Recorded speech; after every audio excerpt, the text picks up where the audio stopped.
Hey, hey, hey, y'all. Good morning, good morning, good morning. It's a gym day for me. It's a gym day for me, right? I hope y'all up in good spirits. How everybody doing today? Mental health check. Hopefully y'all doing y'all spiritual hygiene. Y'all understand what I'm saying about spiritual hygiene, right? So, spiritual hygiene means that you got to cleanse yourself daily, y'all. Daily. So every day you run into all kind of different energies, right? And some people absorb that energy, right? And when I say absorb it, it might be like me, for instance, when I look for somebody like a hairdresser, right? And this is one of the things that I had a hard time in Texas.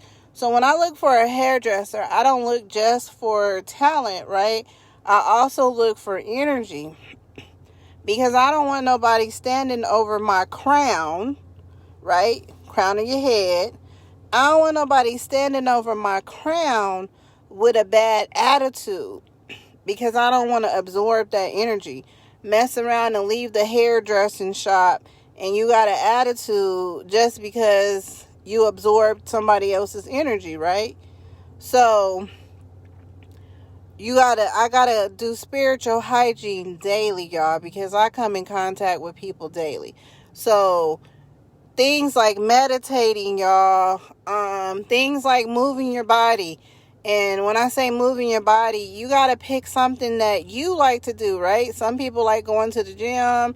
Some people like dancing. Some people like swimming. Whatever it is that you like to do to move your body, okay? That helps recirculate your energy within you, right? So that's also spiritual cleaning. I know a lot of people don't realize that, but it took me a second to learn that too. But you definitely want to do spiritual hygiene daily, y'all. I diffuse different scents because there's aromas that's pleasing to the Most High. So if there's aromas that pleasing to the Most High, best believe there's going to be some aromas pleasing to you. Uh-oh, look like I got a strand hanging. I got a strand. Oh, that's my hair, y'all. I can't pull that. Uh-oh. Anyway, yeah, I be having to put my hair in ponytails to try to preserve the straightness. Anyway, so the reason I say this, y'all, let me tell y'all what happened to me yesterday. So I was in a hobby store. I'm making a candle for a friend. Actually, it's made, but I've been looking for a certain color to do the words for his baby's name. And I haven't been able to find this color. It's been sold out, y'all. So I've been waiting for this color. So I went into the hobby store to check to see if it was in there. So while I was in the hobby store, y'all, I met this artist. He was in there getting art supplies, right? So long story short, he's an artist. He did 12 years in the penitentiary, right? The feds for money laundering, y'all. He did 12 years in the feds for money laundering. But what he said, and I'm going to tell y'all, this conversation is very interesting because I see this pattern a lot throughout my life. So what he said was that while he was in the penitentiary, he learned about Allah. He found Allah. So obviously he's Muslim. And again, y'all, me personally, I understand that we are going to learn about the Most High in different ways. And it does not mean that any of them are wrong, right? And I understand that he's going to have many names because we speak many different languages, right? But understand, there's only one creator. There's only one. It starts with him and it ends with him. There's only one creator. Okay, so anyway, dude say he did 12 years in the penitentiary. He found Allah, right? But in talking to me, right, standing there talking to me, actually not even standing there talking to me, because he walked around the store with me and was talking while I was looking for my stuff. And just look, side note, y'all don't go to the art store with me or to a hobby store with me if you ain't had if you don't have a hobby, or you're not interested really in whatever I'm trying to create. Because honestly, y'all, I get in that store and I walk around and I wait for things to jump out at me. And that's where my creativity starts coming from. Like, I go in there for one thing, but as I'm in there, I'm browsing and other ideas just start surfacing. So sometimes I'm in the hobby store for a while. So anyway, we walking around the hobby store, just having a conversation. In the time that we walking around the hobby store, y'all, he done had 2 different females call that he was I guess courting or dating or involved with, whatever the case may be, whatever y'all want to call it. He had 2 different females call him. Now, the reason I bring this up is because the point he wanted to argue is that in the Bible, they had multiple wives back in the day, right? And he's right. They did have multiple wives back in the day. But I think a lot of people is overlooking that I cannot find a verse in there where God said you can have multiple wives. I have not found that verse.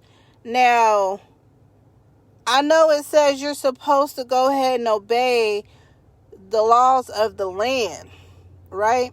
It says that. But if you were supposed to have multiple wives, why didn't he make Eve twins?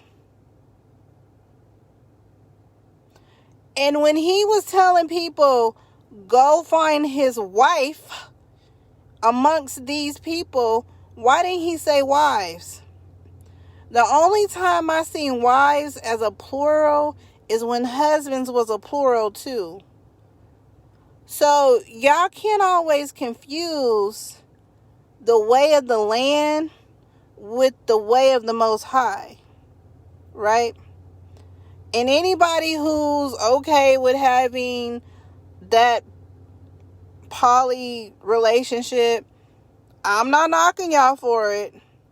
It just ain't for everybody, and it ain't for me.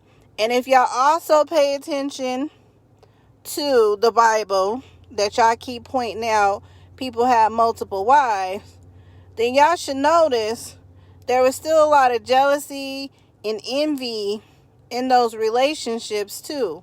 There was still a lot of stuff, and God is not a God of confusion. So I think y'all missing some stuff. Y'all look at stuff so literal. It's like, and I told my friend this, sometimes people look at a speck of dirt on a white floor that you're not even seeing the whole room is beautiful. Y'all not even seeing the gold walls and the diamond chandeliers because you're so focused on the speck of dirt on the floor, right? So I think sometimes people that are spiritually inclined, y'all need to spiritually hygiene every day.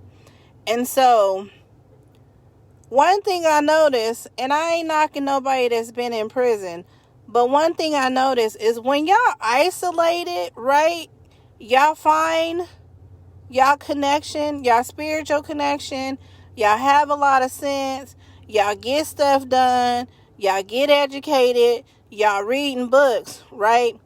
All while you are isolated, right? Y'all get on the phone and hold civilized conversations.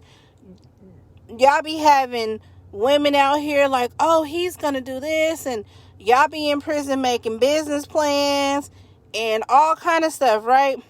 But as soon as y'all get back out into the world, y'all not doing y'all spiritual cleansing. So y'all fall right back into these worldly ways. And that's a perfect example of why you have to constantly do spiritual hygiene, y'all. That's a perfect example. Because, and anybody who's been to prison, if you really sit and think about what I'm telling you, y'all know I'm telling the truth. All while you was in jail, you was focused. Your mind was clear. You knew what you was doing. You had a plan, right? You in there looking at your legal stuff. You in there learning. You in there reading books. You in there doing your self-care. Because y'all come out of there looking good, right? Be all buff and cut up and nicely shaped and skin be all clear, right? And then y'all get back into the world and y'all go right back to these worldly ways. And a lot of people end up right back in prison. Right back in prison. Because they haven't broke totally their toxic cycle. Because they not continuously doing spiritual hygiene. Right? You cannot go back once you start rolling with the Most High. So you can't hang with the people you used to hang with. You can't hang with those type of people no more. Because they start pulling your vibes down.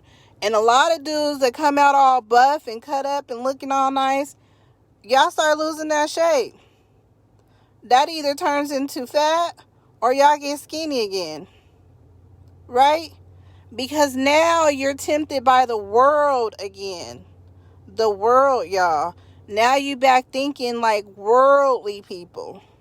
Now you done came out of isolation, because sometimes God has to isolate you so you can hear him, so you can hear his voice clearly.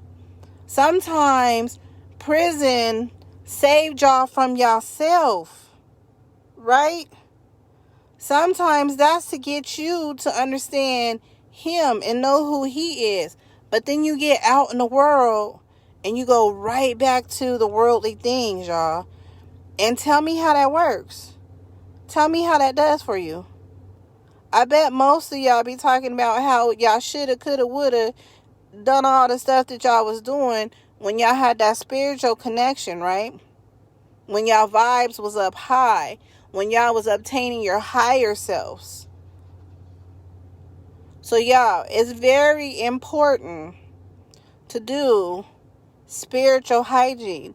You got to cleanse daily. You got to cleanse your mind daily. Because this world programs and throws stuff at you daily. You look at social media. Social media have you thinking it's funny to be in toxic relationships. You look at reality TV. Reality TV has you thinking it's funny to be in toxic relationships. You listen to this music, right? My sneaky link, my side piece has you thinking it's okay to be in this toxic cycle, right? People getting violent. You got people out here talking about, there's females that be out here talking about how they ain't got no sense and calling themselves crazy because it's in a song, because they seen it on reality TV, because somebody in social media did it and they thought it was hilarious, so now they doing it. Y'all, it is all over. This, you gotta deprogram. It's time. If y'all ain't seeing this stuff going down, it's going down, y'all. We got blood moons going on. We got wars breaking out. We got more and more mental health issues. Those are spiritual battles. Y'all, and if y'all ain't paying attention, it's not all physical. It's not a physical fight. It's not a physical fight. So I just wanted to get on here and remind you guys, this is my positive, my positive message. Y'all, do your spiritual cleansing daily. Okay? And that's whatever, burning incense. Again, I diffuse. I walk. I go to the gym. You got to move your body so you keep circulating your energy, right? You got to keep circulating that energy. Okay? Move your body. Dance. swim, run around with your kids, whatever it is that you enjoy doing that gets you moving your body around, get up and do that. And be consistent on it. Show up for yourself every day, y'all. Self-care. That is very important. Very important. If you don't care for you, why you expect somebody else to care for you? Why should somebody else do more for you than you're willing to do for yourself? Right? These are the things that we have to start programming into ourselves or reprogramming into ourselves. When you meet somebody spiritual, they consistently are doing their spiritual practice. Consistently, y'all. So you got to consistently show up for yourself and do your spiritual practice. And don't nobody get to tell you how your spiritual practice should look. Just because it's not like theirs or your spiritual practice is not like mine, it doesn't mean you're doing it wrong, right? Because the Most High deals with each and every one of us differently, right? My self-discipline is different than somebody else's self-discipline. The areas that I have issues in, somebody else may not have those same issues, right? And the people that's mastered my issues, that's who I go talk to. Well, how did you overcome that? What is it that you do to make sure that you don't fall into this cycle, right? So, y'all, I just wanted to get on here, give y'all some ways to fight this spiritual warfare, right? Because everybody's in here talking about they spiritual, but they not telling y'all what they doing. They not telling y'all what they doing. And it's time to heal. You got to consistently show up for yourself, right? If you end up with surgery, you got to consistently clean that wound until it's healed, right? Right? If you in the hospital, they consistently clean that wound until it's healed. You got to do your spiritual hygiene. You got to consistently clean this wound until it's healed. I know you've been hurt. I know your heart is hurting. You got to consistently clean that until it's healed, y'all. All right, so I'm going to get off of here. I'm about to go do my workout. Love y'all. Bye.